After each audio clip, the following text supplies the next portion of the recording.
เนาะสิมาเบิ่งอ่าบรรยากาศเนาะดอกไม้อยู่เส้นทางตัดไม้นงบึกเนาะช่วงนี้เนาะดอกไม้กำลังเป็นดอกเนาะดอกงามๆแบบนี้เรียบตามเส้นทางที่ตรงกลางนี่ก็เป็นดอกไม้เนาะข้างๆนี่ก็สิเบอร์ไม้ดูเนาะกำลังปงออกเบอร์อ่อนๆนะ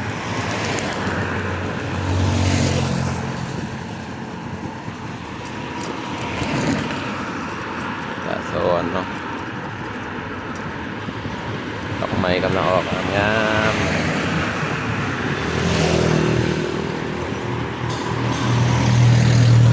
นี่ก็จะออกมาทันที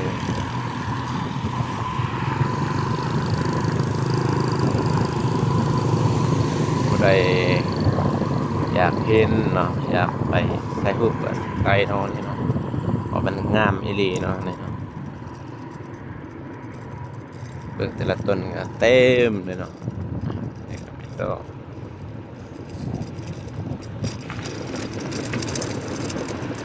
ต้นนี้ออกเต็มต้นเลยครับ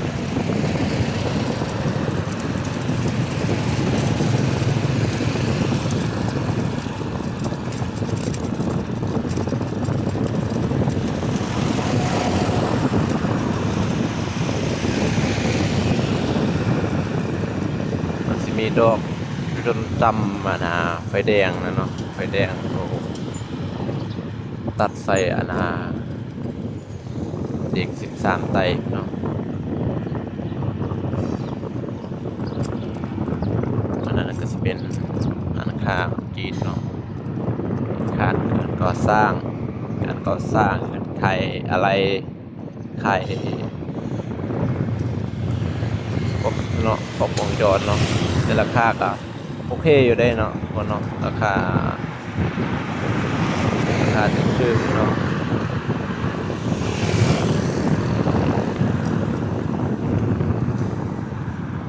อันนี้จะเป็นคาราฮาดเนาะกำลังปืนใหม่อันนี้กำลังทุ่มสินใหม่ข้างๆครับ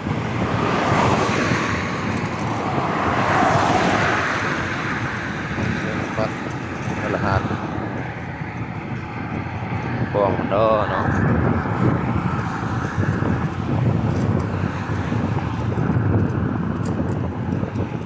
อันนี้ก็เป็นสร้างคือกันเนาะสร้าง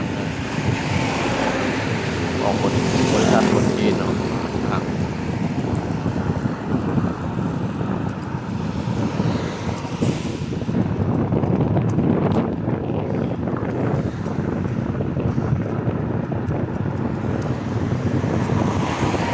เป็นเส้นทางที่งามแล้วก็มีต้นไม้งามให้เบิ่งเนาะขี่รถไปก็เพลินไปต้นไม้นี่ก็เป็นดีเนาะต้นไม้ดอกจุกเป็นอยู่เขาซื้อว่ามันเกิดเป็นดอกอย่างเนาะผู้ใดโม่ก็เป็นบ่อไปเด้อว่าต้นนี้อย่างนะครับดอกนี้อย่าง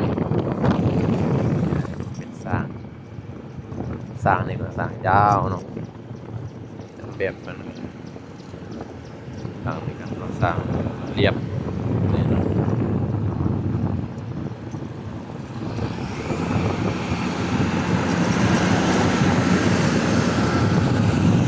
งานกำลังเทขึ้นแล้วเนาะ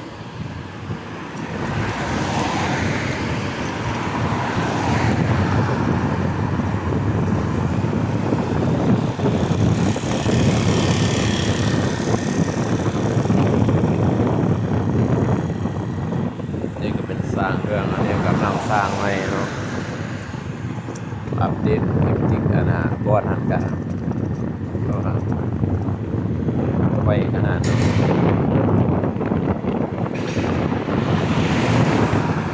บอดสุดสายตาเลยเนาะอะไรอยากลองสัมผัสกันละ มาลองที่ได้เนอนเส้นทางน้องพุทธเนาะอยู่เมืองซีกูดตะบองเนาะนครหลวงเวียงจันทน์เนาะทางน้องพุทธคือมาสู้น้องพุทธเนาะ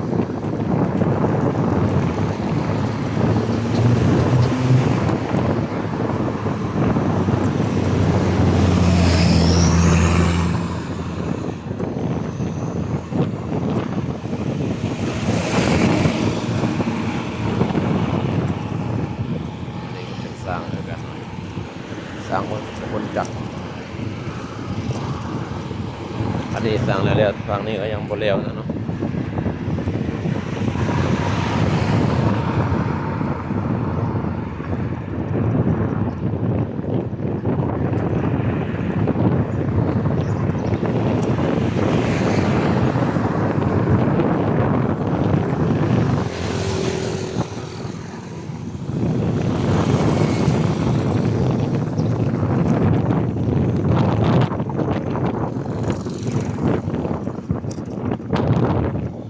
เป็นอะไรก็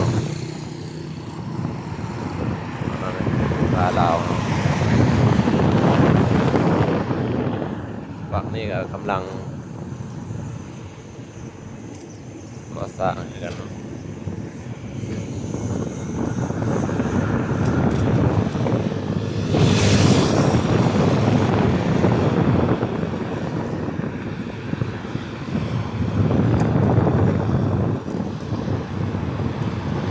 ผู้ใดไปตรงนี้มันสิได้เฟื่องกันนะดอกไม้เนาะเรียบตามทางเนาะ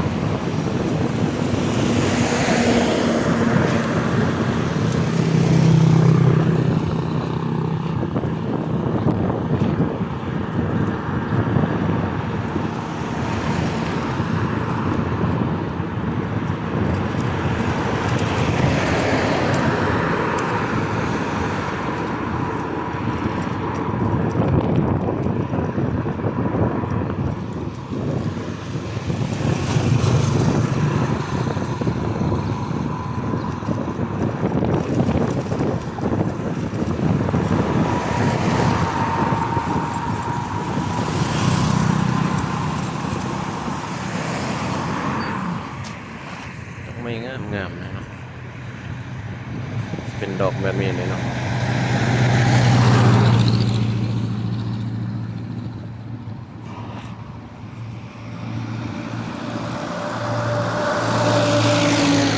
อันนี้ก็สร้างอันนี้ก็ไว้ขนาดนั้นกำลังก่อขึ้นแล้วเนาะ